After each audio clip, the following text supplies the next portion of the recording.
La vieja sierva lloraba emocionada, oyendo estas expansiones tocantes, conmovedoras. Después de larga pausa, continuó como si desease aprovechar bien las últimas horas. Ana, dijo con enérgica tranquilidad, ambas fuimos llamadas al testimonio sagrado de la fe, en las horas que pasan y que deben ser gloriosas para nuestro espíritu. Perdóname, querida, si algún día te ofendí el corazón con alguna palabra indigna.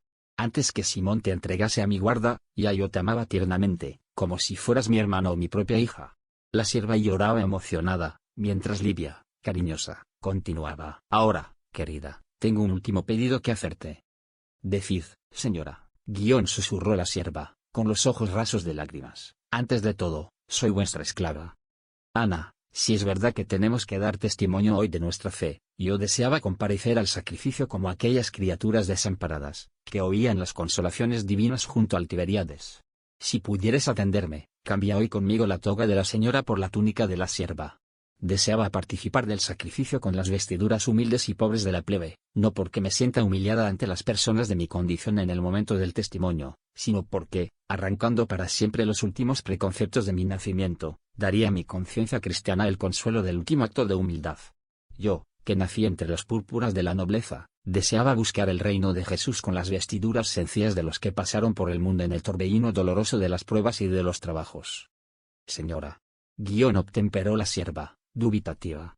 No vaciles, si quieres proporcionarme la última satisfacción.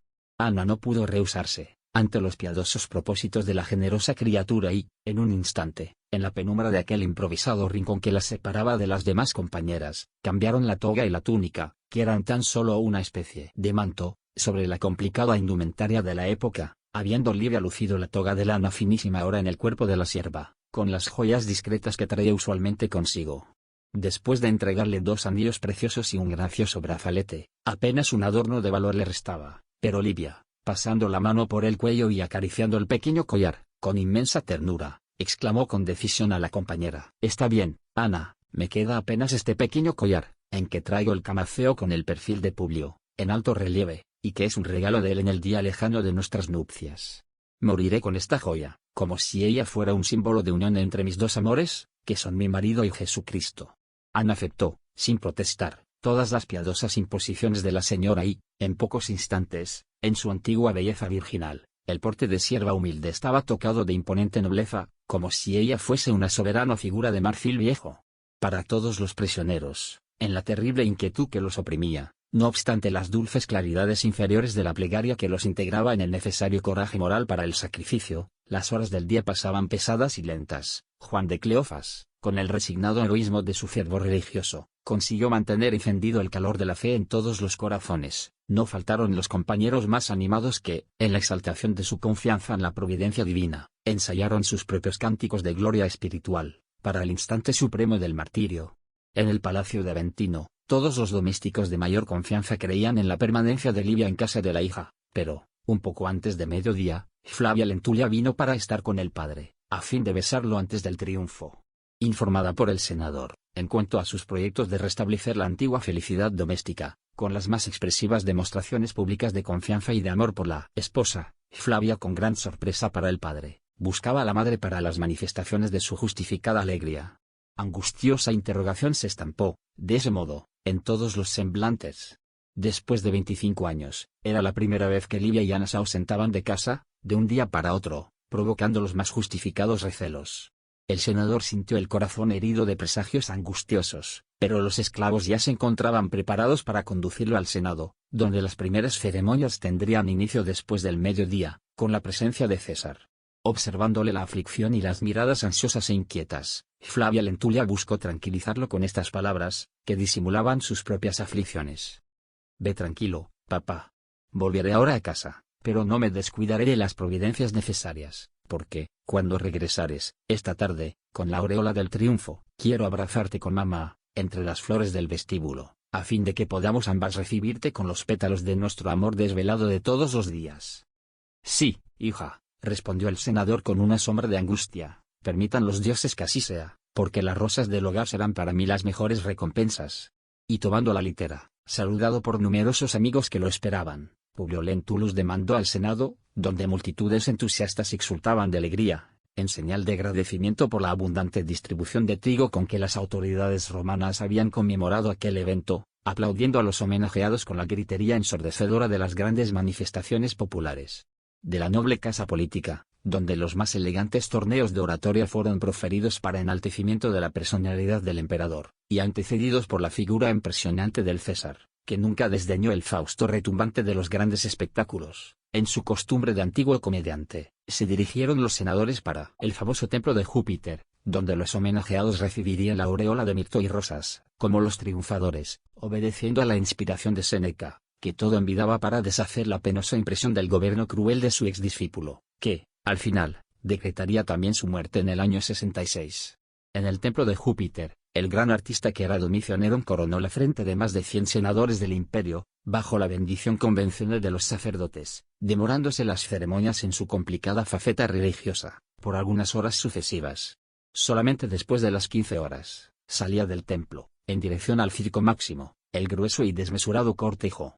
La compacta procesión, tocada de su aspecto solemne, pocas veces observada en Roma en los siglos posteriores, se dirigió primeramente al foro, atravesando por la masa formidable del pueblo, con el máximo respeto. Para esclarecimiento de los lectores, pasemos a dar pálida idea del maravilloso cortejo, de conformidad con las grandes ceremonias públicas de la época. En el frente, va un carro, soberbio y magníficamente ornamentado, donde se instala indolente el emperador, siguiéndole numerosos carros en los cuales se instalaban los senadores homenajeados, así como sus áuricos preferidos. Domicio Nerón, junto a uno de sus favoritos más queridos, pasa altivo en su traje bermejo de triunfador, con el lujo ostentoso que le caracterizaba las actitudes.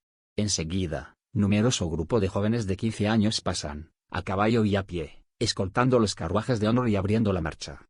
Pasan, después, los cocheros guiando las vigas, las cuadrigas y las rejujes, que eran carros de 2, 4 y 6 caballos, para las locas emociones de las corridas tradicionales. Siguiendo a los aurigas, casi en completa desnudez, surgen los atletas, que harán los números de todos los grandes y pequeños juegos de la tarde. Después de ellos, van los 3 coros clásicos de danzarines, el primero constituido por adultos, el segundo de los adolescentes insinuantes, y el tercero por graciosos niños, todos ostentando la túnica escarlata apretada con una cinta de cobre, espada al lado y lanza en la mano, destacándose el capacete de bronce adornado de penachos y escárpelas, que le complementan la indumentaria extravagante. Esos bailarines pasan, seguidos por los músicos, exhibiendo movimientos rítmicos y ejecutando bailes guerreros, al son de arpas de marfil, flautas cortas y numerosos laúd. Después de los músicos, cual bando de siniestros histriones, surgen los sátiros y los silenos, personajes extraños, que presentan máscaras horripilantes, cubiertos de pieles de cabra, bajo los cuales hacen los gestos más horrendos, provocando la risa frenética de los espectadores, con sus contorsiones ridículas y extrañas. Se suceden nuevos grupos musicales, que se hacen acompañar por varios ministros secundarios del culto de Júpiter y otros dioses, llevando en las manos grandes recipientes a la manera de turíbulos de oro y plata, de donde subían en espiral nubes de incienso. Siguiendo a los ministros, con adornos de oro y piedras preciosas, pasan las estatuas de las numerosas divinidades arrancadas, por un momento, de sus templos suntuosos y sosegados. Cada estatua, en su expresión simbólica, se hace acompañar de sus devotos y de sus variados colegios sacerdotales. Todas las imágenes, con gran aparatosidad, son conducidas en carros de marfil o de plata, empujados por imponentes caballos, guiados delicadamente por niños pobres de 10 a 12 años, que tengas padre y madre vivos, y escoltados, con atención, por los patricios más destacados en la gran ciudad. Era todo un deslumbramiento de coronas de oro, púrpuras, lujosos tejidos del oriente, metales brillantes, cintilaciones de piedras preciosas. Cierra el cortejo la última legión de sacerdotes y ministros del culto, siguiéndoles la masa interminable del pueblo anónimo y desconocido. La gigantesca procesión penetra el gran circo con gran recogimiento, en observancia a las más elevadas solemnidades. El silencio es cortado solamente por las aclamaciones parciales de los diferentes grupos de ciudadanos, cuando pasa la estatua de la divinidad que les protege las actividades y la profesión, en la vida común. Después de una vuelta solemne por el interior del circo, las silenciosas figuras de marfil son colocadas en la edícula, junto a las cárceles, bajo los fulgores radiantes del pabellón del emperador, y donde se hacen las plegarias y sacrificios de nobles y plebeyos, mientras el César y sus áulicos, en compañía de los políticos homenajeados aquella tarde, hacen numerosas y extraordinarias libaciones. Terminadas aquellas ceremonias, desaparece, igualmente, el silencioso recogimiento de la multitud. Comienzan, entonces, los juegos bajo las miradas ávidas de más de 300.000 espectadores, que no se circunscriben a las masas compactas, comprimidas en las dimensiones grandiosas del lujoso recinto. Los palacios de Aventino y del Palatino, así como las elegantes terrazas del Celio, sirven también de anfiteatros para la numerosa asistencia, que no puede ver de más cerca el formidable espectáculo. Roma se divierte y todas sus clases están deslumbradas. La competencia de los carros es el primer número a ser presentado, pero los aplausos entusiastas solamente se verifican cuando mueren en la arena los primeros cocheros y los primeros caballos destrozados. Los jugadores se distinguen por los colores de la túnica. Hay los que se visten de rojo, de azul, de blanco y de verde, representando varios partidos, mientras la platea se reparte en grupos exaltados y enloquecidos. Gritan apasionadamente los admiradores y los socios de cada facción, traduciendo su alegría, o su recelo, su angustia o su impaciencia. Al final de los primeros números, se verifican desoladoras escenas de lucha entre los adversarios de aquel partido, en el seno de la enorme asistencia, habiendo serios tumultos, inmediatamente degenerados en saña criminal, y de donde son retirados enseguida algunos cadáveres. Después de las carreras, hubo una cacería fabulosa, llevándose a efecto terribles combates entre hombres y fieras, en los cuales algunos esclavos jóvenes perdieron la vida en trágicas circunstancias, ante las aclamaciones delirantes de las masas inconscientes. El emperador sonríe, satisfecho, y continúa en sus libaciones personales, vagarosamente, junto a algunos amigos muy íntimos. 6 arpistas ejecutan las melodías predilectas en el pabellón, mientras los laúde hacen oír, igualmente, sonidos melodiosos y claros. Otros juegos pasaron, diferentes, divertidos y terribles, y, después de algunas danzas exóticas, ejecutadas en la arena, se vio a un áurico predilecto del Domicio Nerón inclinarse discretamente, hablándole al oído. Llegó el instante, oh Augusto, de la gran sorpresa de los juegos de esta tarde. ¿Entrarán, ahora, los cristianos en la arena? Preguntó el emperador en voz baja, con su impiedosa y fría sonrisa. Sí, ya fue dada la orden para que queden en libertad en la arena los 20 leones africanos, tan pronto se presenten al público los condenados. Bello homenaje a los senadores. Comentaba Nerón, sarcásticamente. Esta festividad fue una feliz sugerencia de Séneca, porque tendré oportunidad de mostrar al Senado que la ley es la fuerza y toda la fuerza debe estar conmigo. Pocos minutos faltaban para la presentación del sorprendente número de la tarde, cuando Claudio Barrus aconsejaba a uno de sus auxiliares de confianza. Atón, decía él, circunspecto, puedes dar ahora la entrada a todos los prisioneros en la arena, pero aparta con discreción a una mujer que se conserva allá con la toga del patriciado. Déjala de última, expulsándola, enseguida para la calle, porque no deseamos complicaciones con su familia. El soldado hizo la señal, como quien había guardado fielmente la orden recibida, disponiéndose a cumplirla y, en pocos momentos, el numeroso grupo de cristianos, bajo improperios y burlas de los más bajos servidores del circo, se encaminaban, impávidamente, para el sacrificio. En primer lugar, iba Juan de Cleofas, murmurando íntimamente su última plegaria. Entretanto, cuando iba a abrirse la gran puerta, a través de la cual se oían los rugidos amenazadores de las fieras hambrientas, Atón se aproximó a Ana y, observándole la toga finísima de lana, las joyas discretas que le adornaban el porte ennoblecido, así como la delicada red de oro que le sujetaba graciosamente los cabellos, exclamó respetuosamente, admirado de la nobleza de su figura: Señora, quedaréis aquí, hasta segunda orden. La vieja criada de los Lentulus cambió significativa y angustiosa mirada con su señora, respondiendo, aún, con serena altivez: pero, ¿por qué? ¿Pretendéis privarme de la gloria del sacrificio? Atón y sus colegas se sorprendieron con aquella actitud de profundo heroísmo espiritual, y aquel, después de un gesto evasivo, que expresaba la vacilación de la respuesta que le competía dar, esclareció respetuosamente: seréis la última. Aquella explicación pareció satisfacerla, mas Livia y Ana, en ese instante decisivo de separación, intercambiaron una amorosa mirada, angustiosa e inolvidable. Pero, todo fuera obra de algunos segundos, porque la puerta siniestra estaba ahora abierta, y las armas amenazadoras de los guardias de Domicio Nerón obligaban a los prisioneros a demandar la arena, como un bloque de condenados al terror de la última pena. El venerable apóstol de Antioquía encabezó la fila con serenidad valerosa. Su corazón se eleva al infinito, con oraciones sinceras y fervorosas. En pocos instantes, todos los prisioneros se encontraban reunidos a la entrada de la arena, saturados de una fuerza moral que, hasta entonces, les era desconocida. Es que, detrás de aquellas púrpuras suntuosas y más allá de aquellas risas estridentes e improperios siniestros, estaba una legión de mensajeros celestiales fortaleciendo las energías espirituales de los que iban a sucumbir de muerte infamante, para regar la simiente del cristianismo con sus lágrimas fecundas. Una senda luminosa, invisible a los ojos mortales, se abriera en las claridades del firmamento y, por ella, descendía todo un ejército de arcángeles del Divino Maestro, para aureolar con las bendiciones de su gloria a los valerosos trabajadores de su causa. Bajo los aplausos delirantes y ensordecedores de la numerosa turba, se soltaron los leones hambrientos, para la espantosa escena 500 sin piedad, de pavor y sangre, pero ninguno de los apóstoles desconocidos, que iban a morir en el depravado festín de Nerón, sintió las torturas angustiosas de tan horrenda muerte, porque el suave anestésico de las potencias divinas les adormecía el corazón adolorido y dilacerado en el tormentoso momento. Fustigados por la angustiosa y por la aflicción del último instante, ante el público sanguinario, los míseros sacrificados no tuvieron tiempo de reunirse en la arena dolorosa. Las fieras hambrientas parecían llenas de horrible ansiedad. Y mientras se despedazaban cuerpos misérrimos, Domicio Nerón mandaba que todos los coros de danzarines, y todos los músicos celebrasen el espectáculo con los cánticos y bailes de la Roma victoriosa. Incluyéndose la considerable asistencia que se aglomeraba en las colinas, casi 500.000 de personas vibraba en aplausos ensordecedores y espantosos, mientras 2 centenares de criaturas humanas caían desgarradas. Ingresando en la arena, Livia se arrodillara de frente al grande y suntuoso pabellón del emperador, donde buscó ver la figura del esposo, por última vez, a fin de guardar en el fondo del alma la dolorosa expresión de aquel último cuadro, junto a la imagen íntima de Jesús crucificado, que inundaba de emociones serenas su pobre corazón dilacerado en el minuto supremo.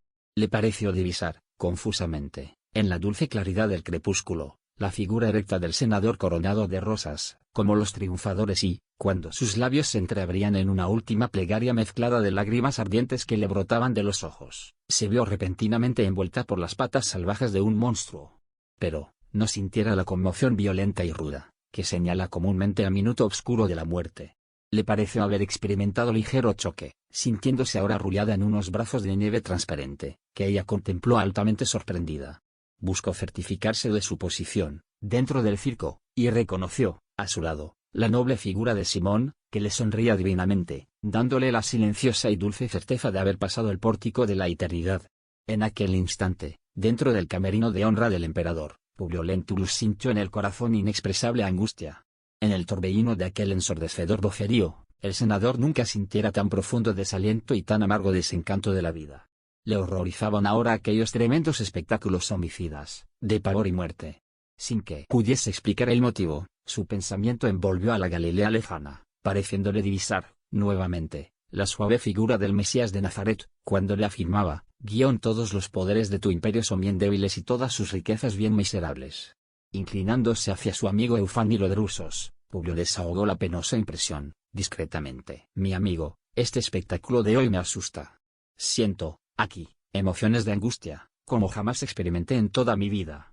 ¿Serán esclavos destinados a la última pena los que ahora sucumben, bajo la crueldad de las fieras violentas y rudas? No lo creo, respondió el senador Eufánilo, secreteándole al oído. Corre el rumor que estos míseros condenados son pobres cristianos inofensivos, aprisionados en las catacumbas. Sin saber explicar la razón de su profundo disgusto, Publio Lentulus se recordó repentinamente de Livia, sumergiéndose, afligido, en las más penosas conjeturas. Mientras ocurrían estos hechos, volvamos a examinar la situación de Ana, inmediatamente después de la entrada de los compañeros en la arena del sacrificio. Segura de que Jesús le había reservado el último lugar en el penoso momento del martirio, la antigua sierva mantenía el espíritu valeroso en oraciones sinceras y ardientes. Sin embargo, sus ojos no abandonaron la figura de Livia, que se apartaba para la orilla de la arena, donde se arrodillara, llegando a ver al gran león africano que le descargara un golpe fatal a la altura del pecho. En ese instante, la pobre criatura sintió algo de debilidad, ante las tremendas perspectivas del testimonio, pero, en un momento antes que sus ideas tomasen nuevo curso, atónitos más de sus colegas se acercaron, exclamando, «Señora, acompáñanos».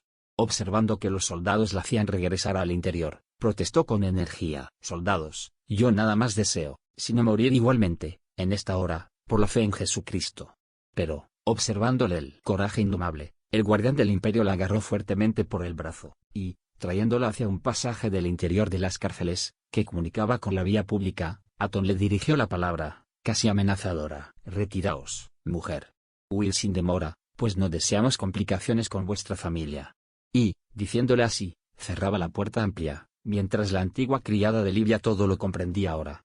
Angustiada, llegó inmediatamente a la conclusión que la indumentaria de la señora le salvara la vida, en el amargo trance. Sintió que el llanto le brotaba abundantemente de los ojos. Sus lágrimas eran mezcla de inenarrables sufrimientos morales, y en lo íntimo se inquiría a sí misma la razón por la cual no la admitiera el Señor a la glorificación de los sacrificios de aquella tarde memorable y dolorosa.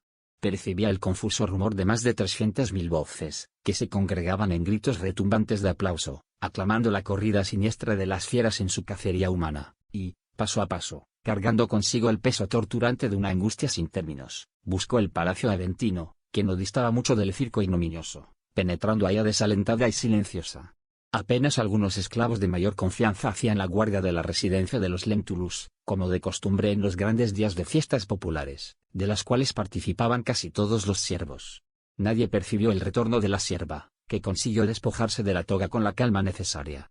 Retiró las joyas preciosas del vestuario, de las manos y de los cabellos y, arrodillándose en el aposento, dejó que las lágrimas dolorosas corriesen libremente, al influjo de las oraciones amargas que elevaba a Jesús, bajo el peso de sus angustiosas amarguras. No llegó a saber cuántos minutos interminables permaneció en aquella actitud suplicante y dolorosa, entre rogativas ardientes y amargas conjeturas sobre su inesperado alejamiento de las torturas del circo, sintiéndose indigna de testimoniar al Salvador su fe profunda y sincera, hasta que un rumor más pronunciado le denunciaba el regreso del senador. Era casi de noche y las primeras estrellas brillaban en el azul del hermoso cielo romano. Penetrando en el hogar con el espíritu inquieto y desalentado, Publio Lentulus alcanzó el vestíbulo vacío, con el alma oprimida, siendo inmediatamente buscado por el siervo Fabio Tulio, que, había muchos años, sustituyera a Comenio, arrebatado por la muerte, en aquel cargo de confianza. Acercándose al senador que entrara solo, dispensando la compañía de los amigos bajo el alegato de que su esposa se encontraba gravemente enferma, exclamó el antiguo servidor con atento respeto: «Señor, vuestra hija manda a comunicar, con un mensajero, que continúa haciendo diligencias, a fin de que tengáis noticias de la señora, dentro del menor plazo posible». El senador agradeció con leve señal de cabeza, acentuando sus penosas preocupaciones íntimas. Ana, en la soledad de sus plegarias, en la habitación que le era reservada, verificando el regreso del amo, comprendió el triste deber que le correspondía en aquel instante inolvidable, para informarle de todas las ocurrencias y, en pocos minutos, Fabio volvía a procurarlo en sus apartamentos, a fin de participarle que Ana le pedía una entrevista en privado. El senador atendió inmediatamente a la vieja sierva de su casa, lleno de indefinible sorpresa. Con los ojos hinchados de llorar, y con la voz frecuente entrecortada por emociones rudas y penosas, Ana le expuso todos los hechos, sin omitir ningún detalle de los trágicos incidentes, mientras el senador, con los ojos desmesuradamente abiertos, todo lo hacía por comprender aquellas confidencias dolorosas, en su incredulidad y en su pavoroso espanto. Al fin del terrible relato, algido sudor le corría de la frente atormentada, mientras las sienes le batían temerosamente. Al principio, deseó aniquilar a la criatura humilde, como si lo hiciese a una víbora venenosa, lleno de las primeras conmociones de rebeldía de su orgullo y de su vanidad.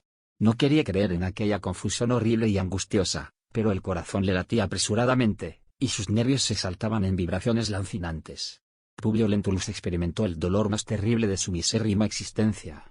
Todos sus sueños, todas sus aspiraciones y cariñosas esperanzas se desmoronaban penosamente, irremediablemente, para todo y para siempre, bajo la marca sombría de las realidades tenebrosas.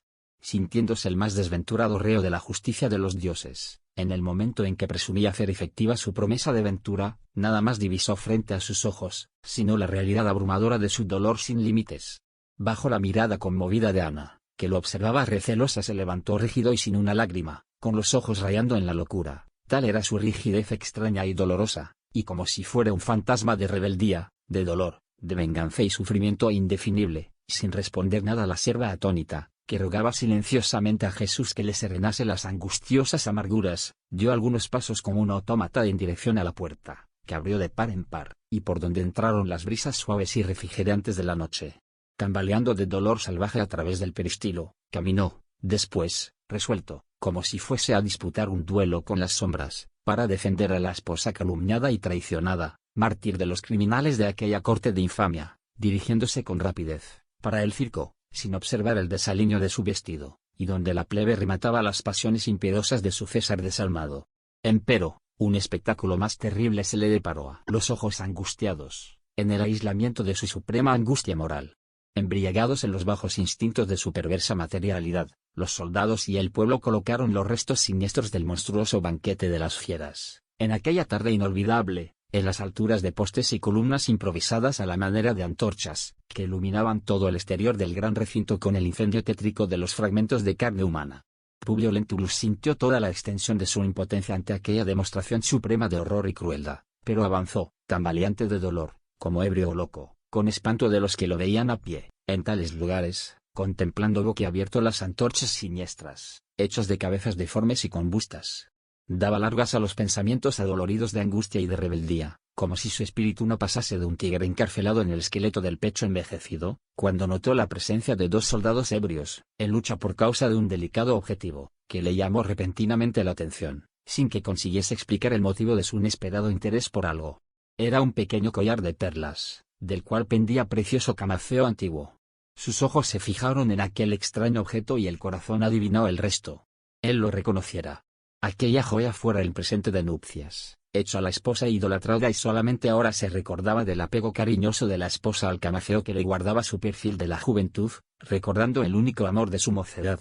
Se apostó frente a los contendores, que se formalizaron inmediatamente en actitud respetuosa, debido a su presencia. Interpelado con severidad, uno de los soldados esclareció humilde y trémulo: Ilustrísimo, esta joya perteneció a una de las mujeres condenadas a las fieras, en el espectáculo de hoy. ¿Cuánto queréis por el hallazgo? Preguntó Publio Lentulus, sombríamente. La compré a un compañero por 2 estercios. Entrégamela. Replicó el senador, en tono amenazador e imperativo. Los soldados le entregaron el collar, humildemente, y el senador, buscando entre sus vestiduras, retiró pesada bolsa de monedas de oro, lanzándosela en un gesto de enojo y de supremos desprecio. Publio Lentulus se apartó del ambiente nefasto, conteniendo a duras penas las lágrimas que, ahora, le subían torrencialmente, del corazón oprimido y dilacerado. Apretando en el pecho aquella joya minúscula, parecía lleno de una fuerza misteriosa. Le parecía que, conservando aquel último vestigio de la toilette de su esposa, archivaría, en sí mismo y para siempre, algo de su personalidad y de su corazón. Lejos de las siniestras luces que iluminaban macabramente en toda su extensión la vía pública, el senador penetró por una calle llena de sombras. Después de algunos pasos, notó que al frente se elevaba al cielo un árbol gigantesco, que poetizaba todo el ambiente, con la vetustez de su majestad frondosa. Tambaleando, se recostó al viejo tronco, ávido de reposo y consolación. Contempló las estrellas que matizaban de cintilaciones cariciosas todo el firmamento romano y se recordó de que, por cierto, en tal momento, el alma purísima de la compañera debería reposar en la paz sublime de las claridades celestiales, bajo la bendición de los dioses. En un gesto espontáneo, besó el collar minúsculo, lo apretó con delicado éxtasis junto al corazón y, considerando el desierto árido de su vida, lloró, como nunca lo había hecho en ninguna otra circunstancia dolorosa de su atribulada existencia. Y en una retrospección profunda de todo el pasado amargo consideraba que todas sus nobles aspiraciones habían recibido el escarnio de los dioses y de los hombres. En su orgullo desventurado, pagara al mundo los más pesados tributos de angustia y de lágrimas dolorosas y, en su vanidad de hombre, recibiera las más penosas humillaciones del destino. Ponderaba, tardíamente, que Livia todo lo había hecho por tornarle aventuroso, en una vida de amor risueño, simple y sin pretensiones. Recordó los mínimos incidentes del pasado doloroso, como si su espíritu estuviese procediendo a meticulosa autopsia de todos sus sueños, esperanzas e ilusiones, en la densa obscuridad del tiempo. Como hombre, viviera unido a los procesos del Estado, que le rotaban los más encantadores entretenimientos de la vida doméstica y, como esposo, no tuviera suficiente energía para armarse contra las calumnias insidiosas. Como padre, se consideraba el más desgraciado de todos. ¿De qué le valía, entonces, la aureola del triunfo, si ella le llegaba como intragable cáliz de amargura? ¿De qué le valían ahora las victorias políticas, y la significación social de los títulos de nobleza, así como la abultada expresión de su fortuna, bajo la mano implacable de su impiedoso destino en este mundo? Perdiese sus meditaciones en profundos abismos de sombra y de dudas acerbas, cuando le surgió en la mente atormentada la figura suave y dulce del sublime profeta de Nazaret, con la riqueza indestructible de su paz y de su humildad. En la plenitud de sus recuerdos, pareció oír aún las extraordinarias advertencias que le dirigiera con la voz cariñosa y compasiva, junto a las aguas con marullo del Tiberíades. Recordándose intensamente de Jesús, se sintió poseído por un vértigo de lágrimas dolorosas, las cuales, de alguna forma, le consolaban el desierto del corazón. Arrodillándose bajo las ramas opulentas y generosas, como lo hiciera un día en Palestina, exclamó a los cielos, con los ojos mareados de llanto, recordándose de la fuerza moral que la doctrina cristiana había proporcionado al corazón de la esposa, nutriéndola espiritualmente para recibir con dignidad y heroísmo todos los sufrimientos. Jesús de Nazaret, dijo con la voz suplicante y dolorosa, fue preciso que perdiese yo lo mejor, y lo más querido de todos mis tesoros, para recordar la confesión y la dulzura de tus palabras. No sé comprender tu cruz y aún no sé aceptar tu humildad dentro de mi sinceridad de hombre, pero, si puedes ver la enormidad de mis llagas, ven a socorrer, aún una vez más, mi corazón miserable e infeliz. Penosa crisis de lágrimas sobrevino esa invocación llena de una franqueza ruda, agresiva y dolorosa. Y le pareció que una energía indefinible e imponderable lo ayudaba, ahora, a atravesar el angustioso trance. Terminada la súplica que le fluía de lo íntimo del alma lacerada, el orgulloso patricio observó que la presencia de inexplicable fuerza modificaba, en aquel momento inolvidable, todas las disposiciones más íntimas de su corazón y, conservándose en genuflexión, notó, con la visión interior de su espíritu, que a su lado comenzaba a surgir un punto luminoso, que se desenvolvió prodigiosamente, en la dolorosa serenidad de aquel penoso instante de su vida, sorprendiéndose con el fenómeno que le sugería el pensamiento las conjeturas más inesperadas. Por fin, aquel núcleo de luz tomaba forma y, delante de sí, vio la figura radiante de Flaminio Severus, que le venía a hablar en la tormentosa noche de su infinita amargura. Publio le reconoció la presencia, sorprendido y espantado, identificándole los trazos fisonómicos y las salutaciones acogedoras, como cuando se dirigía a él, en la tierra. Su semblante era el mismo, en la dulce expresión de serenidad, ahora llena de una triste y amarga sonrisa. Ostentaba la misma toga de banda purpurina, pero no presentaba el aspecto marcial e imponente de los días terrestres. Flaminio lo contempló como si estuviese arrebatado de infinita piedad y de ilimitada amargura. Su mirada penetrante de espíritu le invadía los más recónditos dobleces de la conciencia, mientras el senador se aquietaba, reverente, sensibilizado y sorprendido. Publio, le dijo cariñosamente la voz amiga del duende, no te rebeles con la ejecución de los designios divinos, que hoy modificaron todos los derroteros de tu vida. Óyeme bien.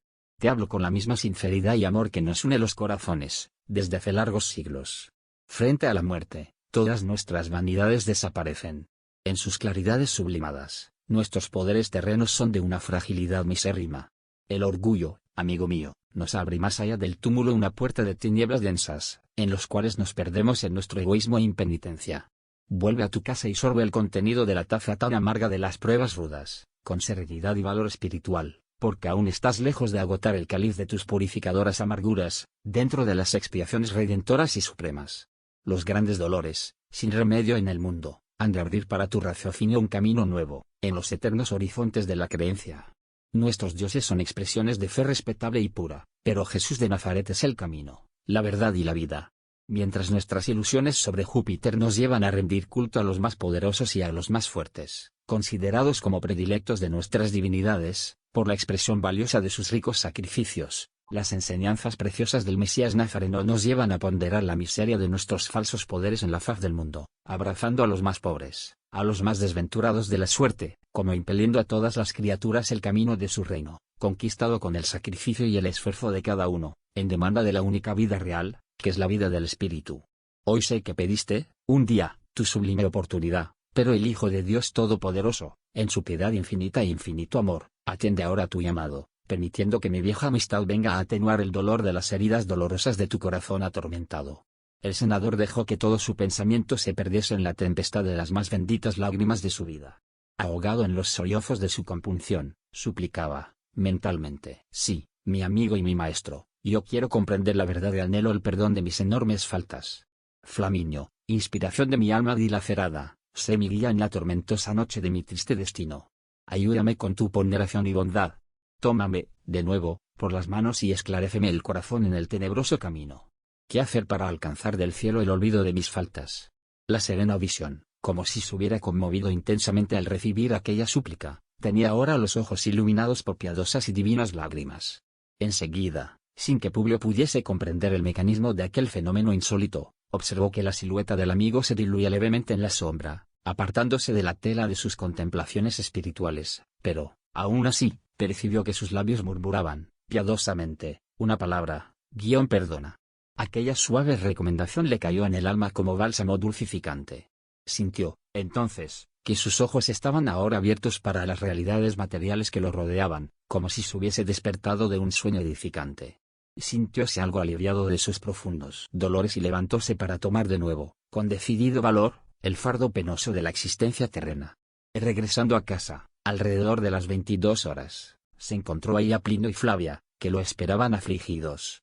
Viéndole la fisonomía profundamente abatida y transfigurada, la hija, ansiosa, lo abrazó, en un arranque de ternura indefinible, exclamando en lágrimas: mi padre, mi querido padre, hasta ahora no nos fue posible obtener ninguna noticia. Publio Lentulus fijó en los hijos la mirada triste y desalentada, enlazándolos silenciosamente. Enseguida, los llamó al gabinete particular, donde determinó, igualmente, la venida de Ana, y los cuatro, en consejo de familia, examinaron, emocionalmente, los inolvidables sucesos de aquel día de pruebas aspérrimas. En la medida que el senador transmitía a los hijos las revelaciones penosas de Ana, que le acompañaba las palabras extremadamente conmovida, se veía que Flavia y el esposo traducían en el rostro las emociones más singulares y más fuertes, bajo la angustiosa impresión de aquella narrativa. Al fin del minucioso relato, Plinio Severus exclamó en su orgullo irreflexivo: pero, ¿no podríamos imputar toda la culpa de los hechos a esta mísera criatura que hace tantos años sirve indignamente en vuestra casa? Pronunciándose así, el oficial señalaba a la sierva, que bajó la cabeza humildemente, rogando a Jesús que le fortaleciese el espíritu para el testimonio de aquel momento, que adivinaba penoso para los sentimientos más delicados de su corazón. Publio Lentulus pareció participar de la opinión del yerno, sin embargo, le parecía que las palabras de Flaminio aún le resonaban en lo íntimo de la conciencia y respondió con firmeza: hijo, olvidemos los juicios apresurados y, si bien reconozco la falta de Ana aceptando el vestuario de su señora, quiero venerar en esta sierva la memoria de Livia, para siempre. Compañera fiel de sus angustiosos martirios de 25 años consecutivos, ella continuará en esta casa con las mismas regalías que le fueron otorgadas por su benefactora. Solo le exijo que su corazón sepa guardar nuestros lúgubres secretos de esta noche, porque deseo honrar públicamente la memoria de mi esposa, después de su tremendo sacrificio en aquella festividad de la infamia. Plinio y Flavia le observaron, sorprendidos, la espontánea generosidad con la criada que, por su parte, agradecía a Jesús la gracia de su esclarecimiento. El senador pareció profundamente modificado en aquel choque terrible, experimentando por sus fibras espirituales. En ese momento, intervino Plinio Severus, esclareciendo: a varios amigos nuestros, que estuvieron aquí para saludaros, declaré que, en vista de nuestro luto por mi madre, no conmemoraríais vuestro triunfo político en esta fecha de hoy, informando además, con la intención de justificar vuestra ausencia, que la señora Livia se encontraba gravemente enferma, en Tibur, para donde fuera en busca de mejorías, noticias esas que eran recibidas por nuestras amistades con el máximo de naturalidad, porque vuestra consorte nunca más frecuentó la sociedad desde su regreso de Palestina, siendo comprensible que todos nuestros amigos la considerasen enferma. El senador oyó, con interés, esas explicaciones, como si hubiese encontrado la solución para el angustioso problema que lo oprimía. Al cabo de algunos momentos, después de examinar la posibilidad de la ejecución de la idea que le aflorara en el cerebro adolorido, exclamó más animado: tu idea, mi hijo, en ese particular, vino a traerme a la perspectiva de una solución razonable para la angustiosa cuestión que me aflige. Correspóndeme defender la memoria de mi esposa continuaba el senador, con los ojos húmedos, y, si fuera posible, iría a luchar cuerpo a cuerpo con la mentalidad infame del gobierno cruel que actualmente nos corrompe las mejores conquistas sociales, pero, si yo fuese a gritar personalmente mi indignación y mi rebeldía, en la plaza pública, sería tachado de loco, y si fuese a desafiar a Domicio Nerón sería lo mismo que intentar la inmovilidad de las aguas del Tíber con el gajo de una flor. En este sentido, pues, sabré actuar entre bastidores políticos, para derrumbar al tirano y sus secuaces, aunque eso nos cueste el máximo de tiempo y paciencia.